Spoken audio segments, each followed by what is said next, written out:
بسم اللہ الرحمن الرحیم۔ پی ٹی آئی کا IMF کو خط بیل آؤٹ پیکیج کے وقت سیاسی استحکام کو مد نظر رکھنے کی تجویز۔ پاکستان تحریک انصاف PTI نے انٹرنیشنل مانیٹری فنڈ IMF کو خط لکھ کر ارسال کر دیا، جس میں پاکستان کو بیل آؤٹ پیکیج دیتے وقت سیاسی استحکام کو مد نظر رکھنے کی درخواست کی گئی ہے۔ یہ خط بانی PTI کے ترجمان رؤف حسن نے IMF کی مینیجنگ ڈائریکٹر کو لکھا ہے۔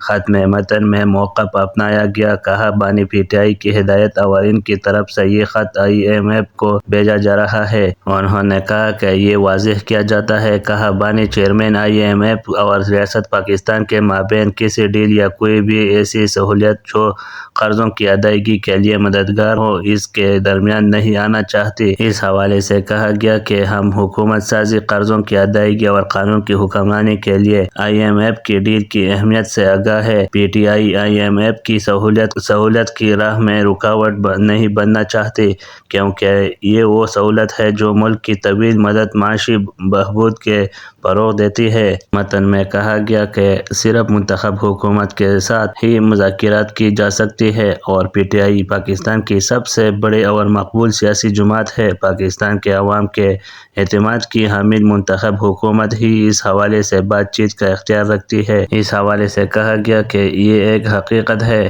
کہ جب کسی ایسی حکومت کو ملک پر مسلط کیا جائے جسے عوام کی حقیقی نمائندگی حاصل نہ ہو، تو اس کے پاس ملک کو چلانے کی کوئی اخلاقی حیثیت نہیں ہوتی اور ٹیکس کے حوالے سے کوئی اقدامات نہیں کر سکتی۔ خط میں کہا گیا کہ 8 فروری کو ہونے والے الیکشن پر 50 ارب روپے کے اخراجات آئے، لیکن اس میں بڑے پیمانے پر مداخلت اور ووٹوں کی گنتی اور حتمی نتیجے میں فراڈ کیا گیا۔ یہ فراڈ اتنا واضح تھا کہ امریکہ، برطانیہ اور یورپی یونین کے ممالک نے انتخابات کی شفاف اور غیر جانبدارانہ تحقیقات کا مطالبہ کیا۔ ان کا کہنا تھا کہ صرف تحریک انصاف ہی نہیں بلکہ دیگر جماعتوں کے ساتھ ساتھ مغربی ممالک، دولت مشترکہ کے نگران اداروں، مقامی سول سوسائٹی کی تنظیموں اور بین الاقوامی جریدہ اور الیکٹرانک میڈیا نے 8 فروری کو ہونے والی انتخابات میں دھاندلی اور فراڈ کے الزامات کی شفاف تحقیقات کا مطالبہ کیا۔ خط میں کہا گیا کہ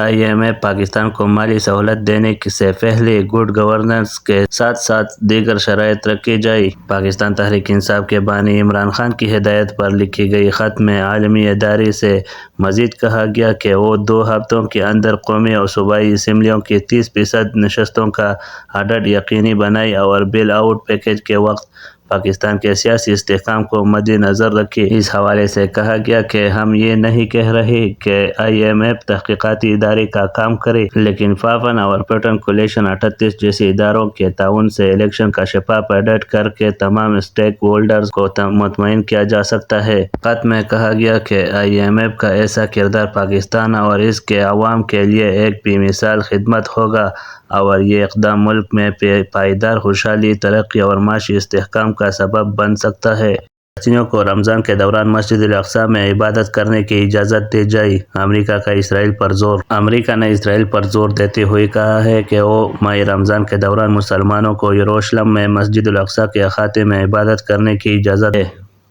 عرب نیوز کی رپورٹ کے مطابق اسٹیٹ ڈپارٹمنٹ کے ترجمان میتھیو میلر نے صحافیوں کے سوال کو جواب دیتے ہوئے کہا کہ ہم اسرائیل پر زور دیتے رہے ہیں کہ وہ ماضی کے طریقوں پر عمل کرتے ہوئے رمضان کے دوران پرامن عبادت گزاروں کو مسجد تک رسائی کی اجازت دے۔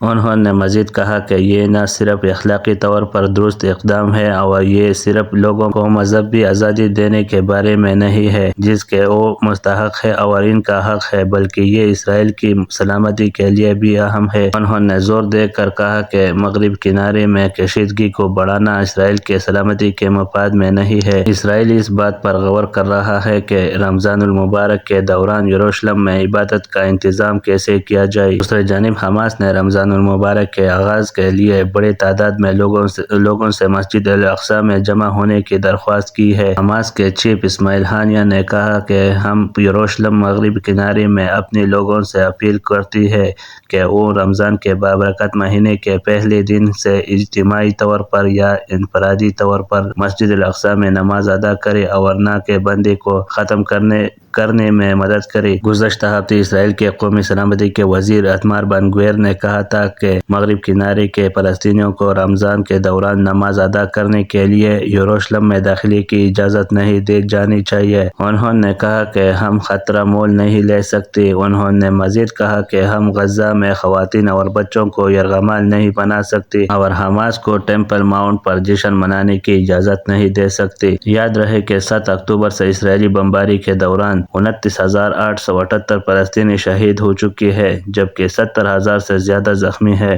دوسری جانب امریکی صدر جو بائیڈن نے انکشاف کیا ہے کہ اسرائیل کے ساتھ رمضان کے دوران غزہ میں جنگ بندی کا معاہدہ طے پا گیا ہے۔ اس صورت میں سعودی عرب اور دیگر ممالک اسرائیل کو بطور ریاست تسلیم کرنے کے لیے تیار ہے۔ جو بائیڈن نے ایک امریکی ٹی وی شو میں شرکت کی جہاں میزبان نے سوال پوچھا کہ غزہ سے خوفناک فوٹیجز منظر عام پر آ رہی ہے، کیا وہاں کے رہنے والے لوگوں کے محفوظ مستقبل کے لیے کوئی اقدامات کی جا رہی ہے؟ جس پر جو بائیڈن نے جواب دیا کہ سب سے پہلے تمام یرغمالیوں کو رہا کیا جانا چاہیے۔ رمضان قریب ہے اور اسرائیلیوں نے اس ماہ کے دوران بمباری نہ کرنے کا وعدہ کیا ہے۔ اس سے ہمیں یرغمالیوں کو بے حفاظت باہر نکالنے کا موقع ملے گا۔ بائیڈن نے کہا کہ غزہ میں جنگ بندی سے ہمیں اس سمت میں آگے بڑھنے کا موقع ملے گا جس کے لیے سعودی عرب، اردن، مصر سمیت دیگر ممالک اسرائیل کو ریاست تسلیم کرنے کے لیے تیار ہے۔